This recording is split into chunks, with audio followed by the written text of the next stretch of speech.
गवनवाडी. हो.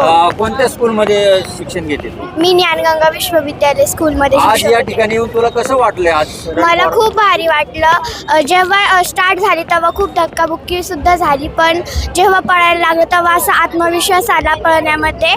आणि जेव्हा आम्ही फिनिश लाईनपर्यंत पोहोचत होतो तर काही जण चालत येत होते, काही जण पळत येत होते, काहींना खूप दम लागत होता, पण आम्ही पळत आलो आणि फिनिश लाईन हे केली क्रॉस, म्हणून मला खूप छान वाटलं. ललिता बाबर मॅमला पाहिलं जवळून? नो, नाही पाहिलं. आम्ही इकडे आलो. तू ललिता मॅम बाबरला पाहिलं? हो, जवळून पाहिलं. मी स्टेजच्या समोरच उभी होते, त्याच्यामुळे मी बघितले. बरं, कसं वाटलं बरं? त्यांनी आता अर्जुन पुरस्कार सुद्धा घेतलेला आहे आपल्या देशात. खूप छान वाटलं की आपल्या देशाची एक स्त्री खूप पुढे जाते, याच्यापासून मला अभिमान वाटला. आता तू सुद्धा एक मुलगी आहे, भविष्यामध्ये तुला काही प्रेरणा मिळेल का ह्या प्लॅटफॉर्मवर? हो, नक्कीच मिळेल. याच्यावरून मला एक प्रेरणा भेटेल. काय भविष्यात काय हो वाटतं? मला IPS ऑफिसर बनायचं. ज्ञानगंगा. आज या भरला तू कधी उठली होती आणि काय तुला एक्सपायर काय वाटलं तुला? मी 5 वाजता उठले आणि शाळेत इथं येण्यासाठी आले. खूप पहिले सकाळी असं वाटत होतं, काय उत्सुकता होती की इथं काय काय होणार आहे. इथं येऊन खूप वाटलं की कधी चालू होणार. आणि पळायला चालू केलं तर खूप चांगलं वाटलं. वातावरण सकाळचं वातावरण खूप चांगलं होतं.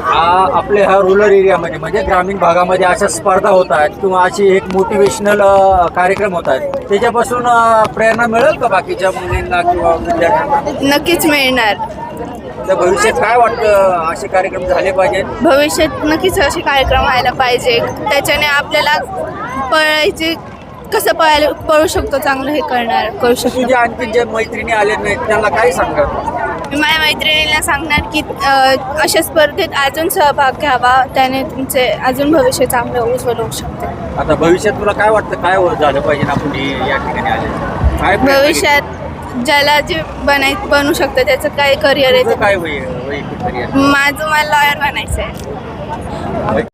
हा जो कार्यक्रम आहे आज या ठिकाणी साजरा केला गेलेला आहे, बरोबर? तर या ठिकाणी तुम्ही कुठून आला आहात आणि आज या कार्यक्रमाविषयी काय वाटतं, हा जो उपक्रम केला गेला? नमस्कार, माझे नाव तनिष्का रवींद्र शिंदे. मी ज्ञानगंगा गुरुकुल येथून आली आहे. मला आज खूप छान वाटलं की मी रन फॉर हर या कार्यक्रमामध्ये सहभागी झाले. आणि आमचं संडे उशिरा न झोपता आम्ही सकाळी इथे लवकर धावण्यासाठी आलो. त्याच्यामुळे आमच्या शरीरावर सुद्धा खूप जास्त चांगले परिणाम येतील.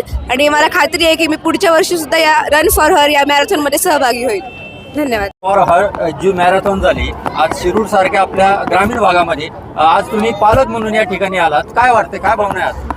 नमस्कार, आम्ही पोद्दार इंटरनॅशनल स्कूल शिरूरतर्फे आलेलो आहोत. पॅरेंट्स पण आहोत, आम्ही टीचर पण आहोत आणि आम्ही आमच्या सर्व मुलींना घेऊन इथे आलेलो आहे. निश्चितच या रन फॉरचा आम्हाला किंवा आपल्या मुलांना खूप चांगला फायदा होणार आहे.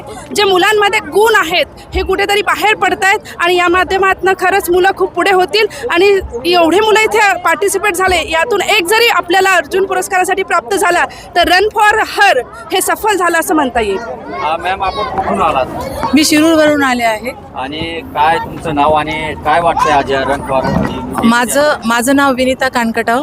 आणि जे मॅरेथॉन आपण मुलींसाठी कंडक्ट केलेलं आहे याच्यामुळे नक्कीच मुलींना प्रोत्साहन मिळेल आणि आपल्या मुली ज्या आहेत त्या आपल्या महाराष्ट्राचं नाव, आपल्या भारताचं नाव पुढे करतील.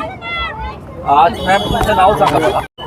बाबर जे आहेत त्यांना पाहिल्यानंतर तुम्हाला काय अशी ऊर्जा मिळाली, काय वाटलं एक महिला म्हणून? त्यांच्याकडे पाहून खरंच असं वाटलं की म्हणजे आपणही रोज तेवढं एनर्जी, रोज व्यायाम करण्याची गरज आहे आणि आपणही त्याच्यासाठी म्हणजे मुलांना प्रोत्साहन दिलं पाहिजे की तुम्ही नाही का रोज रनिंग करत जा. ललिता बाबर ह्या ग्रामीण भागामध्ये आलेल्या आहेत, त्या सुद्धा ग्रामीण भागामधूनच आज अर्जुन पुरस्कार विजेता झालेले आहेत. आणि आपल्या या ग्रामीण भागामध्ये आल्यानंतर त्यांच्यापासून तुम्ही काय ऊर्जा घेतलेली आणि भविष्यात मुलींसाठी काय संदेश देणार आहात तुम्ही एक महिला म्हणून? नमस्कार, मी पोद्दार इंटरनॅशनल स्कूलमधली एक शिक्षिका आहे. मला ह्यामधनं महिला सक्षमीकरणासाठी खूप छान म्हणजे एक प्रोत्साहन मिळालेलं आहे आणि प्रत्येक मुलीने हे प्रोत्साहन घेऊन पुढे जाण्याची गरज आहे. जरी आपल्या शिरूर तालुक्यातून म्हणा किंवा पुणे जिल्ह्यातून म्हणा, जरी एक जरी महिला अशी पुढे गेली तर आपल्याला हे एक अभिमानाची गोष्ट आहे. आणि त्यांच्याकडून आपण प्रत्येक गोष्ट ही अनुसरली पाहिजे की त्या गरिबीतून कशा पद्धतीने वर आल्यात. आज त्यांच्यासाठी स्वागतासाठी किती म्हणजे पब्लिक जमा झालेले आहे. तसेच पहिलं प्रत्येक महिलांनी, प्रत्येक मुलींनी, छोट्या मुलीपासून मोठ्या मुलीपर्यंत महिलांनी पण आपल्या व्यायामाकडे, आपल्या शरीराकडे किंवा प्रत्येक गोष्टीकडे लक्ष देण्याची गरज आहे. आणि हेही आम्हाला समजले आहे. आम्हीही याचं पुढे पालन करू सगळ्या गोष्टींचं. मॅम तुमचं नाव काय? सर माझं नाव स्वप्नाली खोशे आहे आणि आम्ही पोद्दार इंटरनॅशनल स्कूलमधून आलो आहोत. सर आजचा एक्सपिरियन्स खूप छान होता. महिलांच्या सक्षमीकरणासाठी आणि मुलींना प्रोत्साहन देण्यासाठी खूप छान हा प्रोग्राम आहे आणि आम्ही सगळ्यांनी खूप आनंद घेतला याचा. सुनील यादव सुद्धा ज्यांना परमवीर चक्र मिळाले. ताज्या घडामोडी जाणून घेण्यासाठी शिवशाही न्यूज यूट्यूब चॅनलला सबस्क्राईब करा. आपण हा व्हिडिओ फेसबुकवर पाहत असाल तर फेसबुक पेज फॉलो करा आणि शिवशाही न्यूज.com या आपल्या वेबसाईटलाही भेट द्या.